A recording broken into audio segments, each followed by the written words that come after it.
आज आपण उपवासाची बटाटा शेंगदाण्याची सुकी भाजी कशी बनवायची ते पाहणार आहोत। श्रावणामध्ये घरोघरी सर्वजण उपवास करतात, पण सर्वांना साबुदाणा खिचडी आवडत नाही। मग त्यासाठी आपण तळलेले वेफर, साबुदाणा पापड खातो। उपवासा दिवशी आपल्याला काहीतरी चटपटीत तिखट खावंसं वाटतं, मग त्यासाठी आपण अशी बटाट्याची झणझणीत भाजी बनवून खाल्ली तर आपलं पोटही भरतं व आपल्याला कोणता त्रासही होत नाही। ही भाजी अशीच खायला रुचकर लागते। चला तर झणझणीत उपवासाची बटाटे भाजी कशी बनवायची ते पाहूया।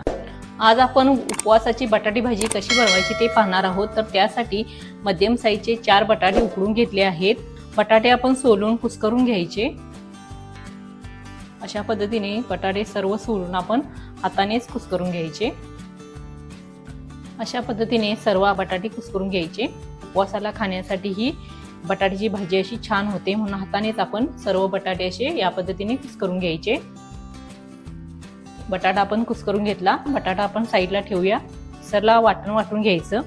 बटाटे भाजी बनवण्यासाठी आपण शेंगदाणे तळून घ्यायचे भाजीमध्ये घालण्यासाठी। त्यासाठी गॅसवरती कढई ठेवून त्यामध्ये 1 पळी तेल घातलं आहे। तेल गरम झाल्यानंतर त्यामध्ये आपण मूठभर शेंगदाणे घालायचे।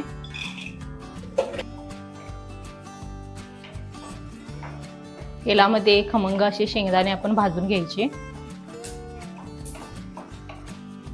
शेंगदाणे भाजल्यानंतर आपण शेंगदाणे काढून घ्यायचे। तर शेंगदाणे भाजले आहेत, तर आता आपण शेंगदाणे काढून घेऊया। मिक्सरच्या भांड्यामध्ये शेंगदाणे आपण काढून घ्यायचे। तेलामध्येच आपण 2 ओल्या मिरच्या भाजून घ्यायच्या। मिरच्या भाजल्यानंतर मिरच्याही आपण आता शेंगदाण्यामध्येच काढून घ्यायच्या। तर मिक्सरच्या भांड्यामध्येच मिरच्याही काढून घ्यायच्या। तर अशा पद्धतीने शेंगदाणे व ओल्या मिरच्या मिक्सरच्या भांड्यामध्ये काढून घेतल्या। आता यामध्येच आपण थोडीशी कोथिंबीर घालायची। जर आपण उपवासाला कोथिंबीर खात नसाल तर यामध्ये कोथिंबीर नाही घातली तरी चालेल। तर मी थोडीशी यामध्ये कोथिंबीर घालते। त्यानंतर अर्धा चमचा जिरे घालायचे।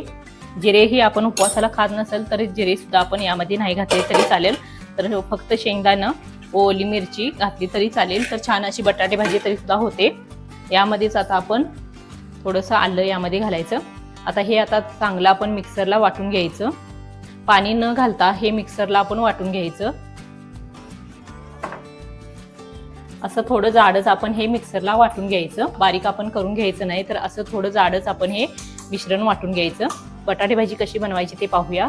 भाजी आता आपण परतून घ्यायची। तर त्यासाठी कढईमध्ये तेल आहे। शेंगदाणे व मिरची तळून घेतलेलं तेच तेल यामध्ये आहे। तर अर्धी पळी तेल आहे। तेल थोडं गरम झाल्यानंतर वाटून घेतलेलं वाटण आपण तेलामध्ये घालायचं।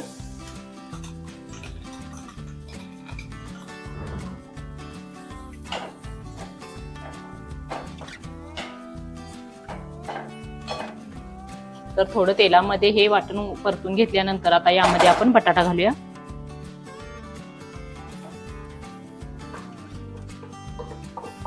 बटाटा घातल्यानंतर यामध्ये आपण पाव चमचा काळी मिरी पूड घालायची।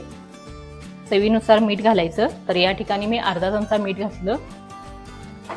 भाजी चांगली परतून घ्यायची। ज्यांना कोणाला उपवासाला शाबू खाणं शक्य होत नाही किंवा पित्त होतं शाबू खाल्ल्यामुळे, त्याने असं उकडून बटाट्याची भाजी करून खाल्ली तर अतिशय ही रुचकर लागते। त्यामुळे अशा पद्धतीने आपण भाजी बनवली आणि उपवासाला खाली तरी चालेल। सर्व भाजी अशी आपण चांगली परतून घ्यायची।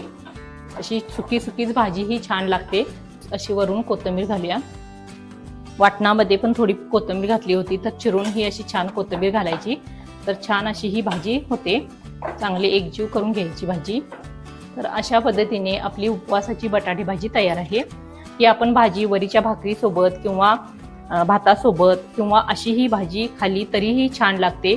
ज्यांना कोणाला शाबू आवडत नाही त्याने अशी भाजी बनवली तर अतिशय ही चवीला रुचकर ही अशी उपवासाची बटाटे भाजी तुम्ही नक्कीच बनवा। तर तुम्ही उपवासाला अशी बटाटा शेंगदाण्याची सुकी भाजी नक्कीच बनवा। व्हिडिओ आवडल्यास चॅनेलला सबस्क्राईब करा, कमेंट करा। धन्यवाद।